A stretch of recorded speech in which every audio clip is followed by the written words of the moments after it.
Yeah, sis and tell, a whole lot of talk about a whole lot of nothing. Amanda does stand up, Alison's on TV, and when they hop on the phone, it's the place you wanna be. Sis and tell, sis and tell.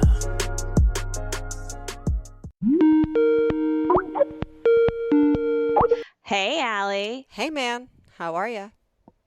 I have done something that goes against all of my paranoid Jewish mother instincts based on the fact that Murray, my oldest, has been so proactive about pursuing this. And it's that Is he getting a tattoo? Yes, he's A back getting tattoo. a tattoo. That's exactly it. But it's a portrait of mommy. No, he's been begging to play football for a really long time. And I don't want him to because it's dangerous. And it doesn't make sense because I let him do boxing and I let him do rugby. And I know it. But he was so proactive about his high school has just football practice, whether you're on the team or not. I guess it's like prep for tryouts. Yeah. And I'm sure there's words for it. I don't know. Conditioning. Maybe it's like conditioning. Yep, So that's the word for it. thank you.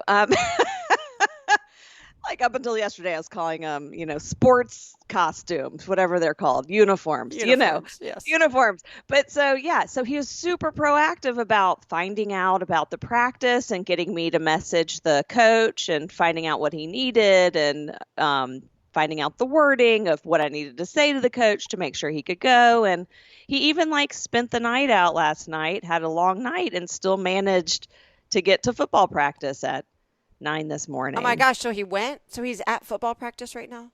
Yeah, he's gone for 3 days. He started on Monday. And my friend Tennille, her son Asa, who Murray and Asa have been together since they were 2, literally. So every time I see this kid, all I see is a 2-year-old, even though he's like giant and 15. But he's always been doing football. So I messaged her and she's like, "Don't worry, your giant baby will be okay." But I keep on, we keep on tag teaming on the text messages. How did the day go? And Murray, the first day, he was like, "I love it." And Asa was like, "That was the hardest day ever." I don't know where this urge to work out hard comes from, but it's neither Goldstein. It is not inherited. Or Mark's DNA. And I'm not saying Aaron doesn't like to exercise, but Murray's like the next day, then they ran so much that a couple of the kids threw up. Right. And I think it's probably also to do with like what they had to eat or didn't have to eat or eating the wrong thing. But Murray was like, "I was fine." And He's been working out a lot. He does work out a lot. I just cannot even comprehend like that desire to work out. But I guess it's like equivalent to my desire to be on stage and do public speaking, which people cannot even. People are also right. People find like, unfathomable. Right. Why? How do you do that? You're so brave. And I'm not, because I want to do it. Right. There's Well, no and we only bravery. had one kid out of our 3 who played football, and he only played in middle school. And he was okay. He was like it was Arthur. He was this like 7th string quarterback. And there was like one like 6th or 7th grade. Does that mean like there's 6 kids that go before him? Exactly. That Yeah. means like 6 kids have to be like injured or out of town or sick in order for him to actually be online. And it happened one time. Oh, no. Right. It's one of the things I'm like, that'll never happen. Then I'm like, Never. oh no, it happened. And so I was so nervous. And it was like, there was literally 20 seconds left of the first half of, a middle school football game. Nobody cared. But So 20 seconds. But takes 20 a lot. seconds. It's So a- he in gets, and football. he's like, hike. I guess that's what they say. And then he threw it and he completed the pass. And then it was like the end of the half, and everybody's like, "Hey, yay!" So I stood up and I looked at the audience and I go, "Thank you and good night. We are out of here. That is the best that we get." I joked that when he first started playing, he was like, crying and he's complaining and he's like, like, "I can't do it. I really can't do it." I'm like, "Arthur, we're literally just trying on your helmet in the middle of Dick's Sporting Goods. You have got to man up. I said, if you can't find the strength to try on helmets, you are not going to be good. And look, he played for the 3 years. And then the high school football coach, like he did with every other boy in his grade who played football, was started, emailing him, hey, tryout, not even tryouts. I think you all make the team. It's just a matter of whether you play. Conditioning starts this summer. Let me know this. And so finally Arthur said, the coach has emailed me like 4 times. I said, okay, well, what are you going to do? He goes, I don't want to play. I said, then email him back. Are you sure that's okay? I'm like, I'm pretty sure the future of Macaulay football is not resting on your shoulders. They're not waiting with bated breath. I think there's just a lot of kids who played in middle school. I said, just let them know. Oh, okay. So he let it go. So. Oh, that's funny. Oh my gosh. So Murray doesn't even, like, they were going over plays. He's never played football. He like tosses around the football. Yeah. We play at Thanksgiving, right? And the game when we go home for Thanksgiving is always, the Alabama game is always on when they're playing. Daddy's always watching. But I don't know if he's right. ever And Alabama's sat a good through. standard to set. Right? That's a realistic But expectation. He still doesn't know all the rules. I definitely don't know all the rules. I know a lot of the rules, and I'm not sure if you know this, but I was part of the small group of women who were the first women to work the chains at any Macaulay football game in the history of the school. And the school's over 100 years old, and it's an all-boys school. I don't even know what you're saying. Okay, what is the chain? So you do know the chains. You just didn't know they're called this. So you see the people standing up on the sidelines holding up these big, it looks like, what does it look like? A flag? It's not a flag, but it's a post. So it designates the 10 yards. So one is at where the ball is, and one is where the ball has to get to for it to be a first down. Do you get that? Because that's like if you're putt-putting and someone has to go and you put like a quarter down or where your ball was so they can go and your ball's not in the way? No. That's a golf thing so that you can that's just common sense to get your ball out of the way. This is so literally if it's a first down, one of the chains, one of the posts, a person is literally standing on the sideline, though not obviously in the middle of the field, to designate. So let's say the ball's on the 20-yard line. That seems very dangerous. In high school, it gets more dangerous. But in middle school, it was pretty safe. But you stand on the side. So if the ball's on the 20-yard line, in order for them to get a first down, they have to make it at least to the 30-yard line. Are you with me? So you have two people. So you have two people who are basically standing 10 yards apart to designate it so that you can physically see. All of this to say that when Arthur was in 8th grade, this is one of my best, feminist stories. I haven't told you this? No. Okay. So when Arthur was in 8th grade, they call a team meeting with all the parents and all the kids, and they're starting 8th grade year. And the head coach at the time, was giving this really... He's in football in 8th grade. He's still in football. He's still in football, still in middle school football, his last year of football. And the coach was giving what I considered like a pretty inspiring speech. He was talking about how, these boys are going to get out here and a lot of them will know what they're doing. A lot won't know, but their job is to fill their cups. That for every time they tell them something that they need to improve on, they're going to tell them 5 things they did that was awesome, because that's how this is about team and about building their confidence. And I was like, oh my gosh, I love this. I love that. Yes. I can get behind this.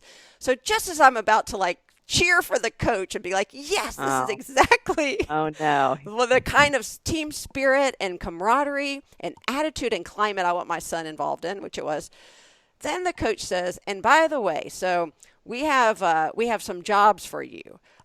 We need your help this year as we navigate, our season. So dads, I need you to let me know if you would be willing to work the chains, which is what I just described. So we just need 3 people per game, and we only have to work our home game. So let me know, and I'll sign you up.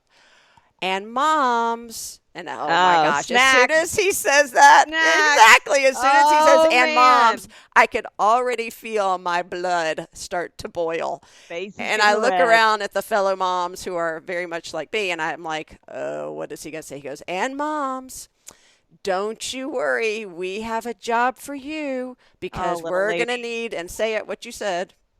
We're going to need you to provide team snacks. Exactly. I don't know why the moms get pigeonholed into the snack department, but we did. So I raise my hand, and the coach ignores me because I think he knows what I'm going to say. He knows. And I'm like gosh. Horseshack in the middle of like Welcome Back, Kotter. I'm like, oh, Mr. Kotter. I'm like screaming.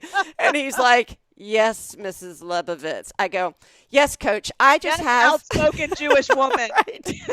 He's like, I am so upset that I had to call on you. I said, I was just wondering, coach, is there any way we can switch that and let the women do the chains and the men do the snacks? And all the women are like, yes! Yeah! They were so excited. So this one guy, George Robinson, who I adore, he is like tall, and I'm sure he was very athletic. You know, he probably still is, but this is his youngest who is going through the program, and he is really hilarious. But he says, oh no, men are doing the chains. The women can do the snacks. And the coach says, well, I guess we've heard enough on that.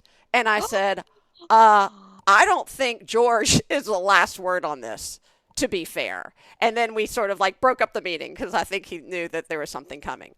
So to the coach's credit, all he had to say was, of course, anyone, I should have said, parents, I need your help with these two things. Anyone's welcome to do either. Of course, we think he should have said that. In his mind, I don't even think he thought he was saying the wrong thing. Even when I called him out on it, I don't think there was any way he was correcting himself. However, yeah, exactly. To his credit, though, I will say the next day he sent out an email, and he did say that. He said, parents, we need your help, and if you can sign up. So I emailed him back immediately, and I was like, and like the home game was like in 2 days, the first home game. So I was like, yep, I'm in. I can do the chains. I will be there on Thursday. Sign me up for the chains. So I call Alan. I go, guess what? I'm like, the chains. I called Alan. I said, guess what? I think I was the first person to respond to the coach and tell him I'm signing up for the chains. He goes, okay. I go, what are the chains? He's like, you literally have no idea. I go, no, I have no idea how to work them. I don't know I don't even know. I'm like, am I carrying chains and I'm assembling chains? Is like it something I wear? Right. Do I wear chain link, belts, like whatever. So I show up to the field. They had to show up a few minutes early, and I probably wasn't dressed completely appropriate. I mean, I'm like in jeans and a cute top, and I didn't have on high heels, but I did have on wedges because, come Alison. on. But I walked on the field, and wedges are very comfortable. Wedges are very comfortable. I figured I could walk in them. So I walk in the field, and Coach Cherry of blessed memory, who was a different coach, who was not the coach in question, but he was one of the coaches for the varsity team and a long beloved coach at Macaulay who passed away a few years ago. So I get out there and I say, hey, Coach Cherry. He's like, hey, Alison, how are you? And I said, good, I'm here to do the chains. So he starts hysterically laughing, and I just stand there, and he goes, oh, you're serious? I go, yes, sir. So he's like, do you at least have the snacks? Exactly. So I walk on, and it's like me and George, my friend who's so funny, and then these two other dads. And apparently you only need 3 people to work the chains, 2 to hold the post and 1 to tell you like where to move and to figure it out. And I don't even know this at the time, but 4 of us show up. And so the other coach goes, yeah, we only need 3 of you to work the chains today, so y'all figure that out. So I look around. Of course, it's me and 3 men, and they look at me, and I look at them. I go, fine. I know how this story ends. You don't have to tell me. And George steps in, and he goes, no, it does not end that way. And he looks over at our friend David. He goes, David, you're benched. Go sit in the sidelines. This is an important step for womankind. Alison, you are working the chains. And I said, fantastic. And I go, George, I have no idea what I'm doing. He goes, you do exactly what I say and what the ref says, and you don't move a muscle or do anything unless they tell you. I go, yes, sir, I can handle that. So I worked the chains, and then my friends Kathleen and I'd be who so else nervous. worked it? I know. Cynthia. I think Cynthia also worked it. So I even had T-shirts made, and on the back of the shirt, it's got the Macaulay logo, which I may or may not have borrowed. And I made pink T-shirts, of course. And on the back of the shirt, it says "Changing the World," Oh, CHAIN, changing the world 1 yard at a time. love a And good to pun. designate, Yeah. yes, designate the first females to work it. And actually, I was at a varsity football game probably about a week or two later and ran into the headmaster, and he said, "I heard about your chain experience." I guess that's what you call it. I said, "Yes, sir." He said, "I just want you to know, as far as I know, you are the very first woman to ever work the chains at any Macaulay football game in the history of the school. So congratulations." So, I mean, I've got that on my resume, if nothing else. You are a huge change maker. Oh, well, I see what you did there. Well, thank you. But it started out sort of just on a funny note. It wasn't funny. I was serious about wanting there to be, equity in how the gender roles were assigned, because, Right. that's important for the boys to know. And I can look, if I would do it again. Everybody said do not work the high school No, football games, and luckily Arthur didn't go on to play high school football. But all I could think of was how I'm so afraid of balls. right, I just am. not to be taken out of context at all. Oh my God. And Murray, he just wants to, it's really sweet because he's 15. He's still like, Mom, you want to come toss the football with me? And I'm like, well, I want to be with you. So I guess I have to. And I always like wince, and he's like, why are you wincing? And I'm like, I'm afraid the ball's going to hit me. But I have like PTSD from when I played softball and it hit me. I would like go to catch it and it would like hit me in the elbow pit, whatever you want to call that, which does have a medical term. There's a medical term for your elbow pit. I've never even heard it called an elbow pit, but that feels like what it is. If Yeah. there's an armpit, then there is an elbow pit Yes, and a knee pit. and a knee pit. Yes. Never called any of those anything else or anything whatsoever.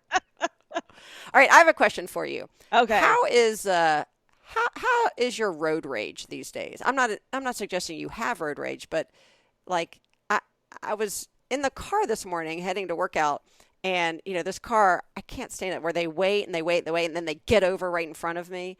And then I, of course, talk to them in my car. I'm like, "That's great, mister," or "Way to go, ma'am. That, like you couldn't get in 20 minutes ago and get behind me because we're obviously going to the same highway."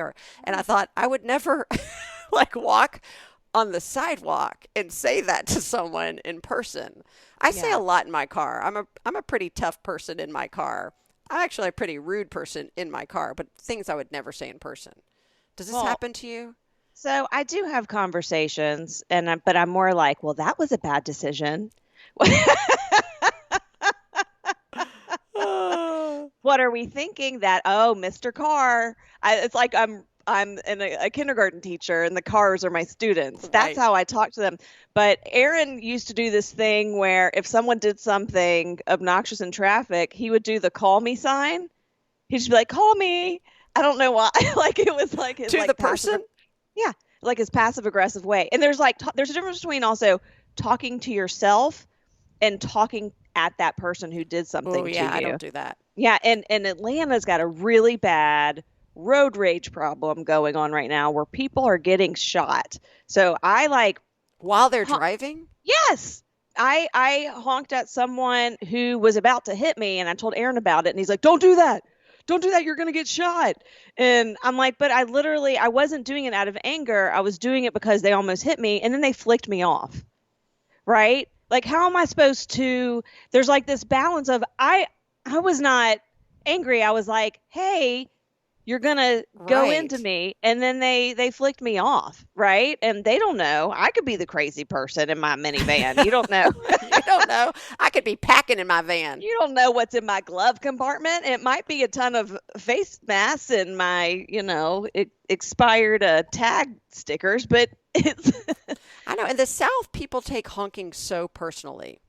Like, you could be in New York City, and if you don't hear honking, there's something weird going on. It's almost like when you're out in the forest and Yeah. all of the birds or frogs or whatever stop making noise. You're like, something big What's is coming. wrong? Yeah, there's a storm. There's something coming. That's an omen. the end But of the world. yeah, in the South, if you do honk, it's Oh, almost yeah. like the world is coming. I was in Well, there's- line the other day, and the person I'm sure was texting or not paying attention. It was the green turn light, which of course lasts for all of like 12 seconds. You're like, And go, go, go. exactly, but I'm one behind the person who's supposed to go. So I can't really see if it's an old person. I can't, like, and in my head, I'm like, there might be 1,000 reasons why this person isn't going. But I wanted to honk so badly, but I didn't because Well, you just don't know how it lands on people. But there's different honks, right? There's the tapping honk, which is to make someone wake up from whatever daze they're in so that they can go. And it's just like a beep. But then there's if it's any longer than it's like a quick little beep, then it's like obnoxious, right? But also I had this problem. Also in the South, we use honking for different reasons, right? To say hello and yeah. So when I went to school in Boston, the first year I'm walking down Comm Ave with my friend Lori and people are honking and I'm like, hey, and she's like, what are you doing?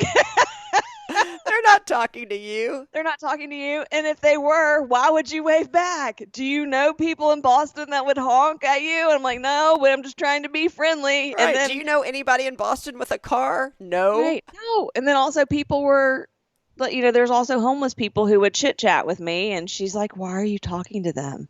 I was like, I don't want to be rude. So that. Well, that's also a kindness. I will say, though, I find because I don't use my horn really, I won't say ever, but in so many rare occasions, I'm not horn trained. Like I don't even have a sense of how hard. Yeah, I'm not horny. I don't have a sense of how hard I have to push on my horn to do like the polite, hey, you may not see the light change tap versus the go because I am late for this meeting tap.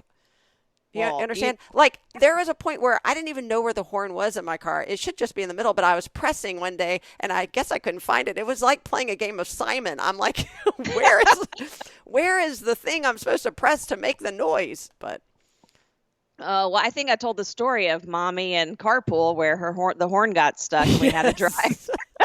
We had to drive all of Carpool with the horn going. That was so embarrassing. That is awful. Oh, God. Well, I don't know if you know this, but I drove so many cars in high school. And it was like every time a car, there was we had two Mazda 929s that you and Stuart drove. But when you were in college, they were still at the house because you didn't bring cars. One year you brought a car to school, but so I had junior and senior year, I had that car.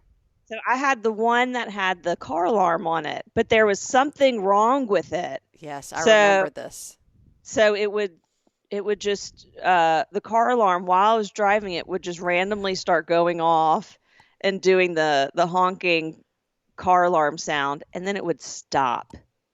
And I was always so worried that it was going to happen on the highway, but it happened a lot. Like the car would stop or the honking would stop? The car would stop. Oh, my gosh. That's dangerous. I know, and it took me probably a few days to tell Dad. I don't know why it took me. Why would it take you a few days to tell Daddy? No, maybe even longer. Because I thought I just had to deal with it. I was just like, I'm so lucky to have this car to drive. I don't want to complain. I'll just deal with it. And it would start honking and then shut down. It was probably part of the car alarm system that it shuts down the car. So whoever's stealing it, which happened to be me, would, not be able to actually drive it. God, it would give me such anxiety. That and balls. Balls and car alarms. The funny thing is now when you hear a car alarm, do you even pay it attention? I mean, I don't think those really work anymore because I think we have become so desensitized to the sound. I could be sitting at, lunch and I'm like, oh, that's annoying, but it's not like I'm checking to see if somebody's breaking into a car, sadly. I just started dancing to it. I'm like, I like this beat. This is a good beat. I'm just not sure they have the same purpose anymore. Whoop, beep, beep, beep. Well, wish me luck because this week is my very first colonoscopy. I think I mentioned it before, but it's happening Friday. Oh man. Yeah, and everybody says the colonoscopy isn't so bad, and I encourage everyone at the age of 50 and above, or even sooner if your doctor recommends it, to get it because it is one of the most treatable cancers, colon cancer, if you treat it and detect it early. Early, Yes. yeah. But everybody says the prep is the worst because you have to drink this liquid. Yeah, which like white. Is it that white stuff? I don't know. I think you can mix it with something, but then I've assumed it's more like that drink that you drink when you get your the test when you're pregnant. What is that test? Oh, that stuff, the diabetes test? Yeah, The gestational diabetes the gestational test? diabetes test where you drink that orange liquid that sort of tastes like That stuff Orangina. it's disgusting. No, this is supposed to be salty. Ew. But I have what is a fairly, I guess, new prep on the market, and it's already pre-done. You don't have to mix it with anything. You have to chug it. But I have to start fasting Thursday morning, and my colonoscopy is not until like 1 o'clock on Friday. Oh, man. It's a long day of fasting. But here's the good news. So the nurse calls me yesterday. She's giving me everything, and I'm like taking notes. I'm so nervous. And I said, she goes, you can drink any sort of liquid, any soda, Diet Coke, which I don't drink soda. You can drink apple juice. I was like, broth? I don't drink. So she says, or you can have bouillon cubes in water, like a broth, or Jell-O, or popsicles. Just don't eat anything with the color red, with red dye in it. I said, hey, let's back up to the popsicle Jell-O option. That is very exciting because I do like both of those things. So I'm going to go to the grocery today to stock up. And then I wouldn't get orange either. No, orange, maybe not orange. Well, I think orange is fine. Green might be bad. It doesn't leave many colors in the Jell-O spectrum. Purple, yellow? Purple's too close to red. I think you have to stick with yellow. The red dye's bad. But here's what Elise May told me. Elise Frozen. She heard that you could eat gummy bears, that they also count. Because really, if you think about it, a gummy bear is really just sort of a congealed little Jell-O chewable. It's all gross. But not red. She said she ate so many gummy bears that she showed up to the colonoscopy like hyped on sugar. She was like, hey, I've been eating gummy bears. Is that okay? I didn't eat the red ones. They're like, okay, you're fine. So I asked the nurse about gummy bears. She had never heard of that. But I'm going to leave the gummy bears out for now just in case. But I'm stocking up on Jell-O and on popsicles. And I am going to be very skinny on Friday night. I'm curious. You should see how much weight you lose. Yeah. How much poop weight. Wait, so are you completely asleep during the colonoscopy, or is it like a twilight where you're half awake, half asleep? I'm pretty sure I'm asleep. You know, that's the part I didn't even ask about, but I'm pretty sure they put you under. They sedate you because Alan, you have to have somebody with you. So Alan's coming with me. He has to sit there. And of course, he's very curious. He's already had like 2 or 3. I can't even remember sitting there waiting for him, but I'm sure I did. But he's like, so do I have to wait? Like, can I go eat? Can I? You should have a beer. I'm telling you. Oh, gosh. I don't think beer will be so they're not going good. to let me do any of that. But I'm getting it done, and the prep will be fine. It's a mental thing. But they also said if I was smart, I would use today as a lighter eating also. That a lot of people think, oh, I'm fasting for a day, so I'm going to stock up. And that is not a good decision. So today I'm going to eat light too. So really it's like 3 days of fasting / light eating. So this weekend I'm going to be ready to party, man. Oh, wow. Chips and guacamole every hour on the hour. There we go. Well, thanks for listening to the latest episode of Sis and Tell. I hope you had a ball. If you'd like to change the amount of downloads we get every day, please share us with your friends and family. Tell them to go to sisandtell.com or to listen to us wherever they get their podcasts. As always, this has been Amanda and Alison with a whole lot of talk about a whole lot of nothing. We'll catch you next time.